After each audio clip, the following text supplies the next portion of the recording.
Good morning and happy St. Patrick's Day to all of you gamers. This is GM Rick here, and I hope you're having a great morning. You will hear my little ones, little Einsteins in the background. And for a few of you who I know watch my things and are easily distracted due to ADD, I'm sorry. I didn't mean to do it to you, but it's the way I keep the little one entertained while I do this stuff. So, let's start out with what we're going to dive into today. And my topic for you today is another of Pathfinder's adventure paths. So, for those of you who are sci-fi and all my other buddies, I'm sorry. I'll get to you, I promise. We will do some stuff out of your stuff too. And for those of you in D&D, if I get Strahd, then I will go through Strahd with you guys, okay? I've got that one on a possible freebie win thing that's being offered on Twitter, so cross your fingers that I get that thing so I can go through it with you guys, because I think I love Strahd. I really do. I've always loved it since I played 3.5 and back. So, today, yes, we are going to the jungle. Welcome to the jungle, the heart of the jungle.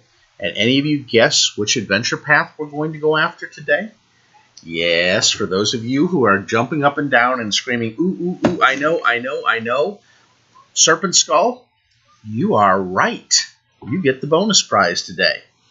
So, we're going to take a deep dive into my favorite areas of the world. We're going to look at Sargava, the Lost Colony, which is crucial to have along with the heart of the jungle. And as an optional, never forget the Isle of Shackles, because where there's jungles, there are pirates. So, what do you need to prepare for when it comes to this adventure? Well, you're going to one of the most rich cultural and oldest cultural centers in the world of the Inner Sea, and that's Galarian. Or not, excuse me, not Galarian, Garand. Smacked me this morning. You can tell it's early in the morning. Yeah, some of you are chuckling at me right now going, wrong. No, it is Garand. And Garand is a continent of jungles, deserts, and very old cultures. From cultures like the Shori Empire to the mix of the Girundi people, which are a very family-oriented people and a very knowledgeable people. They're not these little outside hicks that run around. They know their stuff. And the polyglots. And that's their word basically for the African cultures, the polyglots.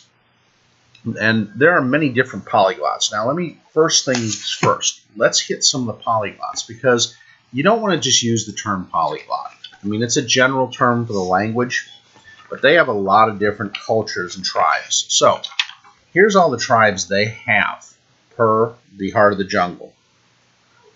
They have the Banawats. The Banawats are a straight-haired, kind of really swarthy-looking people, and they have long flowing locks of black hair. And they are more of the coastline fishermen people. And so you'll run into them up and down the coast. And that's where a lot of your players are going to be in the beginning, is on the coast. You've got the Bekyars. The Bekyars are a tall, very dark-skinned people. I mean, we're almost talking coal black.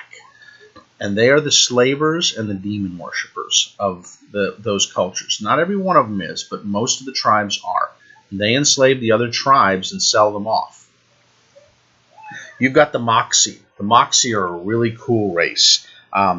They are one of the ones that's one of the most rooted people. They're in Rahadum and Thuvia, as well as the northern part of the jungles. And they're very learned people. They are very knowledgeable compared to some of the other tribes. And in fact, they are probably the most ethnically diverse, because they are both on the jungles, the plains. They've had time to really enculture themselves into other cultures. And then the Zenge. The Zenge are the more small ones, like the 5 foot to 5'6" people. They are very mocha brown skin, and they are savanna and jungle dwellers both. And there are thousands of their tribes. And you'll see that when you get Sargava, there'll be some of the ones that they hit on. Those are different tribal peoples underneath, because they've got so many sub-tribes. Love this picture with the idol. They are, most of the cultures here worship either Gozra. Makes sense because they're down there near the Eye of the Bendigo. So Gozra, they do have some Desno worshippers, slight amount. And some of that comes from the expeditions, because you got to remember the Taldans came down and explored the area. And then they worship a lot of idols and spirits. So you're going to run into that. Now, they've got several other cultures that are down here. Your dwarves are down here, and they're a swarthy kind of dwarf people that are down here in this area. They're called the Mabeki dwarves. And the Mabekis are a little darker skin, and they migrated from the Shackles Peninsula. There's also another one called, and this is, they're kind of in the Turwa uplands of the area. And then there's another one that's in the area called the Taralu dwarves, and they're the more central jungle acclimated ones. Your elves, you've got two types of elves that are down here, and again, they're darker skinned. So you got to remember, this is in the sun all the time. People are going to be darker skinned than what they are up in the north. They've got two different elf tribes. It's the Usaro and the Alija elves, and these are jungle elves. So think of your forest elves out of D&D or your jungle elves there. That's what these are. They are very culturally rich, but they are a jungle people, and they stayed during Starfall. So they've been around a long time. The halflings, they have halflings. Halflings abound. A third of the Mwangi halflings come in from the west and migrated across. But a lot of them are the Haza dwarves, or excuse me, halflings. I'm having fun with my cast this morning. Now the gnomes. The gnomes are an interesting group down here.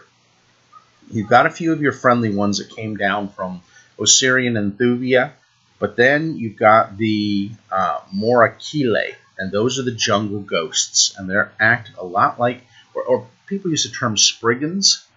They are a lot like Spriggans, except they are cannibals, and they are in the south, and they will attack tribally each other and your groups. So they are not the friendly gnomes that Mama raised you on. They are cannibalistic, nightmarish, demon-worshipping little gnomes. So you do have Azamars and Tieflings, because some of the southern cultures way south of the jungles, they have an Azamar culture that's down there, a whole Azamar culture. You got your lizard folks, you got your boggards, and of course you got your smattering of your degenerate serpent folks. And this is where the adventure kind of begins. Your players are sailing to Eliter, which is the capital of Sargava. But along the way, something happens to their ship, and that's going to be where the fun begins, and the spoiler alerts will start, guys. So any of you who do not want spoilers, get out of the cast right about now. So the first one is Souls for the Smuggler Shiv. It's a great little adventure. I love it. You're going to an island that's off the coast of Sargava called the Smuggler Shiv. And it's a very notorious island because it's an island where a Chelish expedition was lost. Yes, for you Chel haters, it'll be a lot of fun. And it's also the place where there's a lot of dinosaurs and strange creatures. So your party is going to shipwreck due to a really strange situation. The party is enjoying their trip down. In fact, they're treated a lot of times. And they are riding with a scholar. The scholar person that they are riding with is a beautiful woman. And she is part of the problem, because she is not what she thinks, what she pretends to be. She maintains her. There is a serpent folk, a higher serpent folk named Yarazoth, who killed a Varishan scholar. Her name was Aina. And Aina has the Genevar, which is the ship's captain's ear. And basically, Captain Alexandru Kovac is the leader of this ship. And Captain Kovach falls into the serpent's web, and she charms him to be her lover. He doesn't know she's a serpent. He thinks she's a total, beautiful human scholar. And their course is here on this island. Why is that? Because there is a lost clue to a serpent city that has been long lost during a battle with the Tal'Doran Crusades. And, or actually back before that, the Aslanti. I'm sorry. Let's get back to where it should be. You are going to deal with the Aslanti in this. So, the party ends up on the beach and must find their way off. And there's everything from cannibal tribes of humans, which were once the Chelish explorers, to ghouls, to critters abound. And at the end of it, you're trying to do a race after time. Now, they also introduce the concept of a race for the answers. And they're going to give you a couple NPCs that survive. That it's up to you if you want to add more. I'd say at least use these. So the castaways are Eris, Movato. And Eris is working for the Shackles Pirates because they have a vested interest in what's going on down in the jungle. And so she's with that faction. You've got the fine gnome Garrus Amberwig. He is a Pathfinder. You've got Toshiro. Toshiro is, yes, wait for it. He is with the Aspis Consortium. Gotta love him. And you've got Jask Dorindi, a Garen. Jask is a former Sargovan. And finally, yes, we can't have an adventure down in this area without the Red Mantis cult of Ilsmagorti, and that is Sasha Neva. And she is an initiate with them. So the party's going to make some choices along the way with this. They are going to choose a faction to support, because these factions are all interested in some of these areas and the lost treasures that are down here. So as you're working with them, you will support them by playing out these characters. Now, you got Yarzoth. That's the one that turns into the woman. Okay? Yarzoth is looking for one area. Her whole mission in this adventure, and this is the thing that the party's going to discover as they go along, is a lost location. And it is a former temple. And it is called the Tidestone. The Tidestone is going to be used to show them information and pull back the water for a lost temple that is there on the island. And this temple is going to be an Aslanti temple, along with this ugly guy, as it'll tell you that they're going to find out information on this lost empire. Once they do, they may have a chance to defeat Ysidris, maybe not. If they don't, then you go into the next one, where they are saved by a ship and go into Racing to Ruin. And basically in Racing to Ruin, the party is running full speed ahead. They're trying to find information on the lost Aslanti hero Sabbath in a town called Saventh-Yi. And Saventh-Yi holds the information as to why the Aslanti defeated the Serpent Folk and where the old Serpent Folk Empire is. And of course, Yarzoth is trying to find this information. But if Yarzoth dies, then the party's trying to find it to stop the resurrection of the Serpent God. And so you're going to be deciphering notes in this adventure. So you're going to need somebody that's going to have some deciphering skills. You're going to have to stop insurgents, because insurgents will rise. And these are people that are tired of being under the Sargovan/Chelish boot. Now, mind you, the Sargavans are not the demon, or the devil-worshipping, diabolical Thrun Empire Chelish. These are pre. So they backed the wrong guy, basically, in the rise of the Thrun Empire. The Thruns killed off their candidate, and so they've wanted this colony back for a long time because of the rich ores and rich woods that are down here and the cultural things that they can steal and take home. So the Aspis Consortium is very, very, very interested in this city. And so, depending on which faction the party goes with and backs, will depend on which ones are going to be against them through the adventure. So the fun thing as a GM, and I love this, is you get to run all these other factions that are trying to derail the party and the faction they're backing.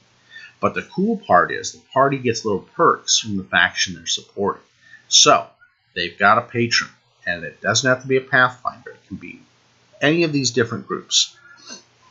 And so, you're going to run into a lot of different creatures as you're going down this route to get to the Ruin City. And so, get ready, and I'll show you the map here. The race begins. You're going to Tazion in this adventure.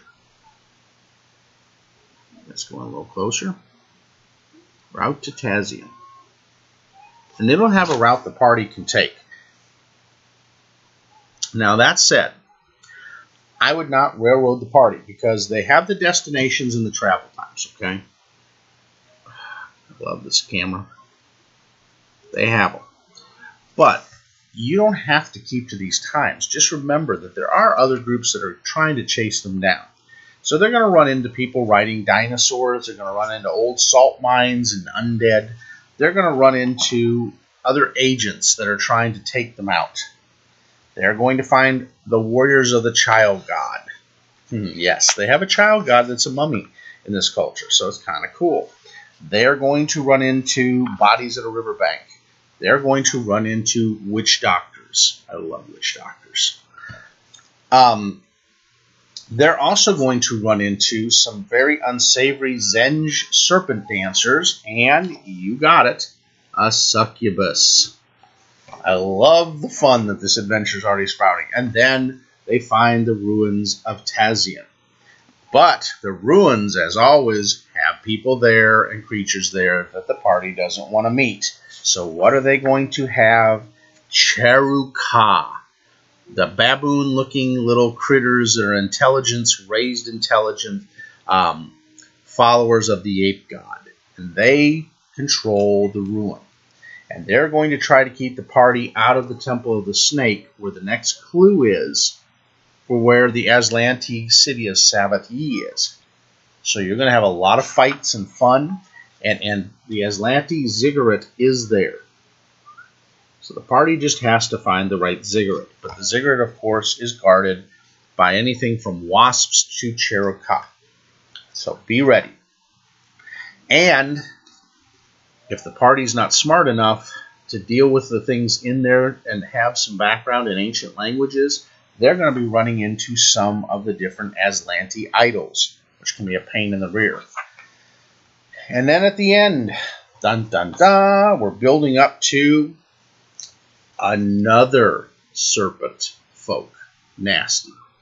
So what do you think's going on here, folks? Serpent folk.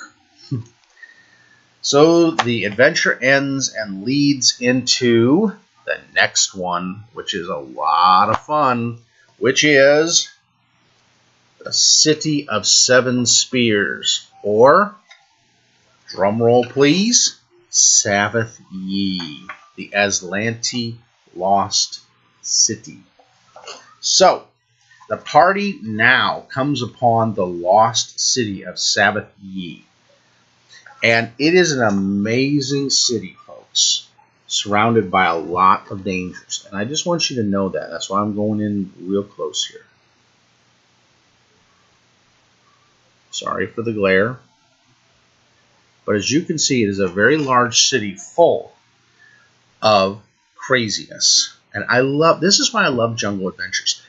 There is nothing easy. Now, before we get too deep into this one, let's just say something.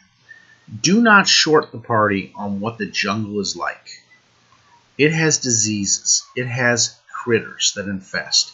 It has poisons. It has just things that can eat you in the plant life.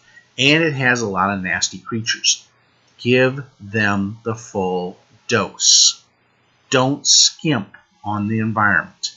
You want to create an environment of constant danger where they don't know if they're going to get something to eat tomorrow or something's going to eat them. That's the environment. You got to think about it. This is like being in the rainforests of Brazil or in one of the severe African Congolese jungles. This is the environment. Don't skimp your players. Really make them make the rolls against fortitude to not get diseases. And don't tell them that they're rolling for a disease. You just say, hey, roll your fortitude check for me. And let them wonder about what you're making them roll for. So this will get interesting.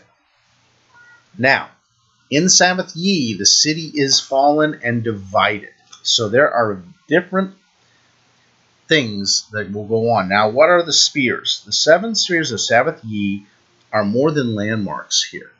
They actually can open the doors to lead you down to the Serpent City. And that's the key. This is the place that capped the Serpent City. So, you're going to run into some things. Now, along the way, you're going to run into some dead explorers that were leading other parties. I love the picture of this dead half-orc. That's Narim Dares. And he was a famous treasure hunter, but he's actually a ghost because of what killed him. You got several districts that you got to go to the spears for. You got to go to the military district, the mercantile, the government, the residential, Lake Hiralaka, the sunken ruins, the artisan district, the farming district, the temple district, and then the ivory gate. You're going to get into the trader's bowl where all the traders used to go to trade, and then the hidden pool. And in the hidden pool, what is there? God bless them, there's an aboleth. I love aboleths. So they will run into an aboleth that's going to try to take over the party. So, in the military districts, you're going to have the Charaka and the apes. Nasty. Oops. Hang on. Sorry for the interruptions this morning. I had some training this morning with my work. I'm back again on this fine St. Paddy's Day. And we were in the city of 7 Spears. And in the city, you're going to come across a lot of sections. And I think that's the thing you got to realize. There's going to be a lot of factions in this city. It is an ancient city. It is an Aslanti ruin. It is going to have a lot of things. And the 7 Spears are the key to getting to what's below, which is the Serpent God Ysidris and stopping him. So you're going to go to the different districts. And as you can see, there are some leaders of the different ones. That's a Gurlon. Or it looks to be an they call them Angazani. Excuse me, Angazani. And they're out of the heart of the jungle. They're the multi-armed apes. And they're magical creatures. So they are the head of the Charaka and that faction. Now, as you go along, and I know I'm kind of reading through this, but I want to make sure that you have a good snapshot of things. There are also going to be, in the Mercantile District, a group. And in there is going to be some chimeras. And so you're going to have Keks and chimeras that are going to be there. And so Slykora is one of the really nasties in that region. In the government district are the degenerate serpent folk, and they are the ones that are a kind of a low breeding of the serpent folk. They have degenerated from the once intelligent race they were, and so that's where the degenerates come in. And you also have the boggard oracle Ugimo, nasty little critter, and there's some other little creatures along the way. Now, there is also, yes, you thought about this, there is a Rakshasa that is going to be ruling that district. and it's one of the crocodile heads Rakshasas. Then in the Dreaming Jungle, the residential district, which has been overrun by the jungle, are going to be the Veggie Pygmies. We all love Veggie Pygmies, and they are nasty. And so Klibulia is the head of the Veggie Pygmies in that section. And there's also a female green hag, and she comes off as just one of the prettiest things in the world, but we all know what hags are and what they can do. So then you go to the Artisan District, and the Artisan District is an interesting district too. You have human tribals that are living in that area, and they're the ones that the party are going to be against. And Osand, the human druid. Now, remember, all these creatures don't have to kill the party. They can make alliances, different things. It just depends on the disposition of the creatures and you as the GM to run them. Now, there is a Lilin that's in there too, a Lilin Bard. That's kind of a cool creature. I like Lilins, the snake creatures. And in the farm district, then you've got the tribe of the Green God, which are all the Boggards. And you have a Boggard fighter leading that tribe named Garlu. And you also have an undead in there as well. There's a Veraculus that is in that area. So, now, what is the Green God? Yes, wait for it. It's a Froghemoth. For all you D&Ders, that is like a blast from the past, coolest kind of thing to run as a GM. So remember, you got some really cool critters in here, and it's going to get really hard on the party. At this time, they're around 10th level, so they're going to take some real blows with these creatures. Give them a place to go. Now, the Temple District has the cults of Akashekek, which is the Mantis God. So you're going to have those and the troglodytes that they're going to come up against. And the worst of the worst is the male troglodyte Akashek priest. And that one is Lesikal. This noise. Gotta love them. And then you got an insane ghost cleric that they're going to run into as well in Pharasma's throne. And then finally, there's part of the jungle in Julavar's jungle with some serpent folks and ghasts and mummies. And there's a serpent folk ghast priest, which is nasty, nasty, nasty. And then finally, you find a bunch of just massively fun treasures. And they also give you some things in the back on the expedition to Saventh-Yi and how to run that. So now you're well into and this becomes, you remember the old time movies where they had the expeditions into the jungle to find the lost temples? This is what this is. That's just on a grander scale. So we've gone through Racing Through Ruin, Smuggler, Shiv, and then the City of Seven Spears. So what's next? Now we begin our descent. And that's really what it goes towards in the craziness. Here is your head of the Aspis Consortium and the Chelish incursions, and it's the Vaults of Madness. So you're going to get into the Vaults of Madness, then into the Thousand Fangs below, and finally into the Sanctum of the Serpent God. The end game is you're going to be fighting Ysidrius with your players. It is such a cool thing because you're going to be running into Erdofans. You're going to be running into Mongrel Men. You're going to be running into all kinds of just nastiness as you go down. But the cool part about this is you still have that goal of your faction to do the great things that you're going to want to do for them. The end game is you don't want the Serpent God back because if his head reunites with the body, it's end game. And it's done. And you are done. So you have to prevent that from occurring. So keep that in mind as a GM. Build this up as just this massively incredible thing that's going on. Because it's a great undertaking. That's one of the reasons I love Serpent Skull. It's not as highly rated as some of the other ones are, which is kind of sad in a way. I wish it was more highly rated. And it is kind of underplayed. And I know that these will take a little bit longer. Please understand, these GM tips going through these adventure paths with you and kind of giving you the highlights, it's going to take a good 30 to 45 minutes. So hopefully you've got the time. If not, break it up into little segments. My goal for you is to give you kind of an overview and a flavoring of why do you want to run a campaign built around it. The great thing about the Heart of the Jungle and this whole thing are all these lost cities that have been overgrown over time in the jungles. And the areas that are around it, the ancient Shori empires that are flooded up by the Eye of Abendigo, that's a little north of the Mwangi. And you've also got the pirates. And you've got the Isle of Ilsmagordi, which is the Mantis gods, little cult following for the red mantises. There's a lot of cool things in this area. It is a very campy kind of explorer's paradise filled with peril and death.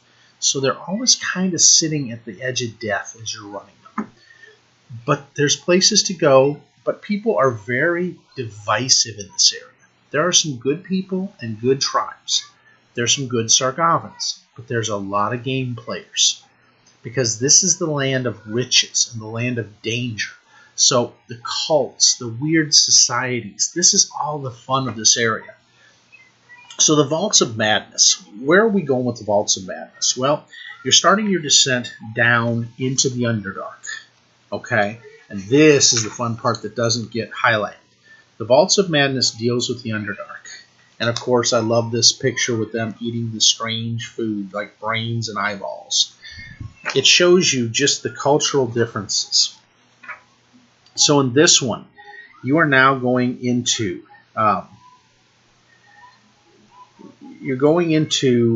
some crazy Underdark things.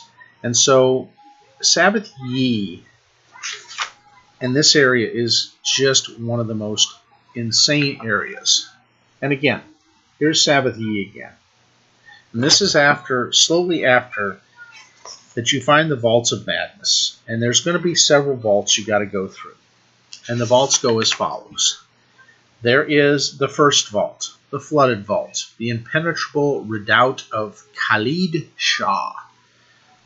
This Vault of Silence, the Verdant Refuge, the Lair of Ilgarhi, and the Vault of the Body Thief. And so, you're going to have some people that are going to help you in here. Jalavar is one of those people. So, as you go in, you're going to ask questions, and you're going to try to find out. The Aspis Consortium, if you're not a part of their group, is going to be prosing on the party. And the nasty Aspis Consortium legionnaires are led by Ivo Hagen. And that's a nut job. Ivo is a real nutty little fruitcake. He's a human fighter rogue and just nuttier than nutty. You're going to run into some Derheed, the winged apes. Not necessarily bad. Well, yeah, in this case they're bad. And then you're going to go to the Gorilla King Ruthazak, which is a nasty, raised up ape. And you're going to deal with some other Keks and Charuka. So, that's it. There's going to be a war with the Aspis Consortium and all these groups. And then you're going to enter into the vaults. And the vaults have a lot of things. I mean, anywhere from stone golems to traps to nisps to mega piranha. It's going to be some nasty, nasty stuff. And then you come across into the impenetrable redoubt of Khalid Shah. An interesting chamber. And Khalid Shah is a nasty, nasty thing. It's a muck shaitan. So he is the nasty of the nasties. Again, they're probably 11th level by now, 12th level, and they're going to come across these things. And he's kind of an elemental creature. And there's going to be a lot of mud elementals. There's going to be some other nasty things, but there's also going to be serpent folk that you start running into in this descent. Some really nasty tribes or groups of them that are going to come across the party. A lot of traps and blades. And see, this is the rogue's paradise right in here on the investigators. And that's why having them is going to be a real key to the party. Then you're going to have undead, the raw bones. Love them. And you're going to make your way down further into the burial chambers. And eventually you're going to come across some death caps, which are the fungoids. A lot more fungoids you're going to run into in here. And plants. And then you're going to get to the lair of Ilgarhi. And he is a boggart. Basically a corpse-spun boggart. Nasty, nasty stuff. They're going to come at you. And Ilgari, what is Ilgari? He's a giant, nasty spider called a corpse spinner. And then finally to the body thief. And you go through the Cherokah and you run into the nasty Cherokah cleric of Lamash 2.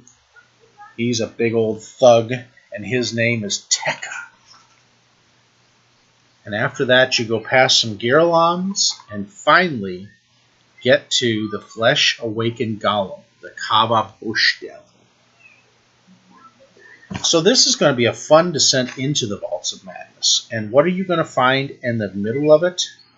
Well, let's just say Illithids are the nasties, the mind flayers of D&D. The intellect devourers, as you can see, are the nasties of this game. And so you make it to the intellect devourers. And now you're going to 1,000 Fangs below. And it's going to go and really pick up. Now, the players are on average, they will tell you on this one, should be about 13th or 14th level, basically. And they're following a guy by the name of Edo Klein's journal in this. So there's Ilmoria.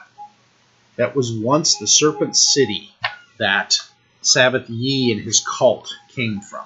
So you're going to start exploring Ilmoria, and there's a lot of nasty things here. There's everything from Vemarax to Gugs, lots of Gugs, nasty Gugs. Their version of, well, Gugs I kind of love them because they're a kind of a mixed thing of a, oh, what is the thing out of the insectoid burrower out of D&D that we always run into that always eats the minerals? Now, you guys will figure it out. There's vagabond spiders, some really nasty vagabond spiders. You're going to find more intellect devourers and more Morlocks being controlled by them. You're going to run into some Morlock priests and Urdefans. Urdefans are nasty, nasty critters. They are the vampire Underdark creatures of madness. And you will run into quite a few Urdefans. You're going to run into Driders, characters nasty nasties. And you're going to run into one nasty Drow assassin rogue. And she is just the ultimate piece of work. Her name is Vedvarex Misraria. And then you've got some others that are in there as well. There's Piscodemons, as well as Morlocks, as well as Urdefans. And then you run into the Serpent Folk that are there at the Fortress of 1,000 Fangs. And that's the original Serpent Folk that have survived the Great Holocaust. You run into some Cyclopses and some Succubus. And more Urdefans. And finally you get to the Commander. And the Commander is a nasty Serpent Folk fighter duelist by the name of Siskavo. And Siskavo is going to try to stop the party before they get up to the evoker that is trying to make Saventh-Yi whole again. His name is Kavith. And Kavith is in a weird quest to get that done. And finally, there's a ghost sorcerer that's the one that's guiding all this misguided work. And his name is Tiskath. Very nasty piece of work. And the party there is going to have to deal with all of that, and at the end, deal with Iando Klein and rescuing Iando Klein from the degenerate serpent folk and the nasty people holding him at bay. So now, after all this, we now go into the Sanctum of the Serpent God.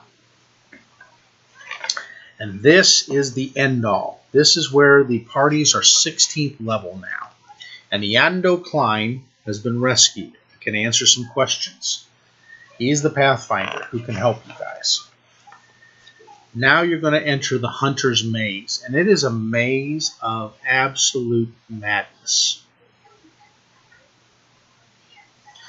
And in there, you're going to run into lots of Erdefin. There's going to be Erdefin skirmishers. There's going to be Shoggoths.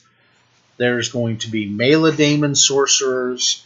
There's going to be some other nasty crap that's just nasty. There's famished Morgs, which were once the Daemons, but now are Morgs that have taken over their body. You're going to run into more Daemons with the Hydrodamons. And finally, you come across a really nasty Cyclops. And he's going to be a serious battle for your players. His name is General Avashai. And he is just a major hit point madness creature. Then you run against some more things, some Astrodamons, and some more Erdefin skirmishers. And finally, you run against the Coils of Ysidris. And she is a female sorcerer that is in the maze, and she is seeking out people to entrap them. And again, you have some more little different creatures you're going to run into. But then there's the rise of Ysidris. Take a look at that nastiness. We're going to get some without the light in there. But it is just a nasty body of what is Ysidris, the Serpent God. And you get to his Sanctum and the Morlock slaves there. You run into Nazith-Yal, one of the Amphisbian Rite, Elder Serpent Folk Rite Bringers. And they're trying to do this right. And so you're going to run into a bunch of Temple Guards, a bunch of Serpent Folk that are just on some epic levels. And you're even going to run across a Siege Serpent. So they're building the cause again to reinvade the jungles. The Serpent Folk have had enough of being on the bottom layers of life. You're going to run into Korak, the Destroyer. Korak is a nasty troglodyte helping them. And then you're to the final Sacred Vaults. The really nasty of the nasties. Yes, and that is green water you're seeing. And I'm doubting it's water. You're going to run into one of my favorite demons, the Merilith. I love them. Multi-armed, multi-dangerous, and just multi-freaking nasty. And from there, you come to the champion of the Serpent Folk, the degenerate Serpent Folk, and that's Kestath. And finally, you come upon the real baddie, running the machinations to bring Ysidris back. And that's Vera Azul, priest of Ysidris. And then you find the skull in his possession if the party defeats him. Which I think make it hard on them. You do not want this happening. That is Ysidris regenerating, because once the head is joined, he comes back. And the avatar of Ysidris is one of the most nasty things you're going to come up against, because it's got over 300 hit points and a 30 hit point regeneration. So that's where the party really brings to the culmination of the final battle. My advice, read through it, change it up, add or subtract. Again, most of these modules are made for 4 to 5 players, so depending on what their mix is, their class is, you may want to add some other things in. Don't forget your hero labs. And when you're adding these things, keep to the formula that I keep reiterating that Evil Squeegee came up with, because I love it to death. Goal. What is the goal?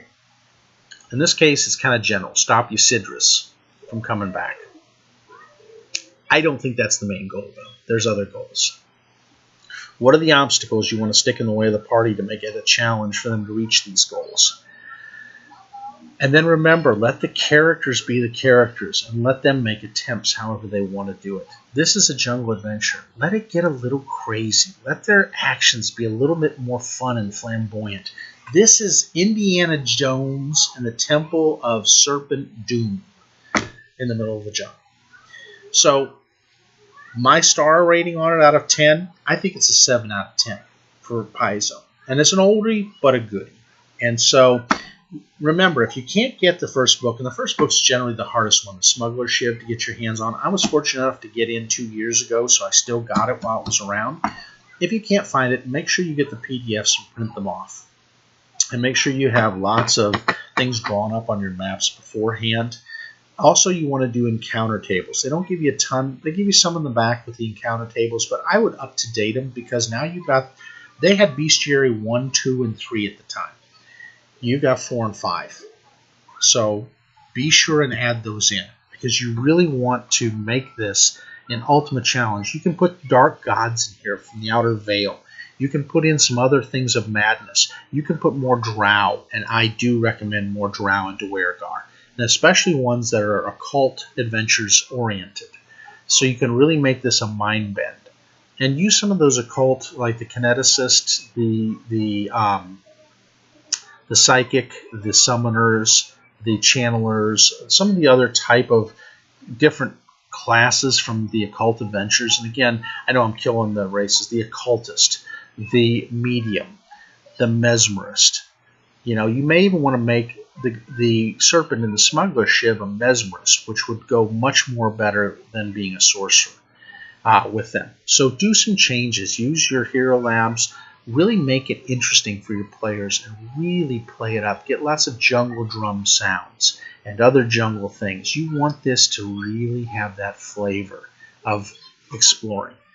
Thanks for bearing with me. I know I've done a couple stops on this one. I normally try not to, but you know, with mini GM that happens. So thanks for bearing with me. I hope you enjoy the breakdown of it. If you got questions, let me know. I love these paths. I would be glad to consult with any of you on these things if you haven't run them before. Have a great week and great gaming.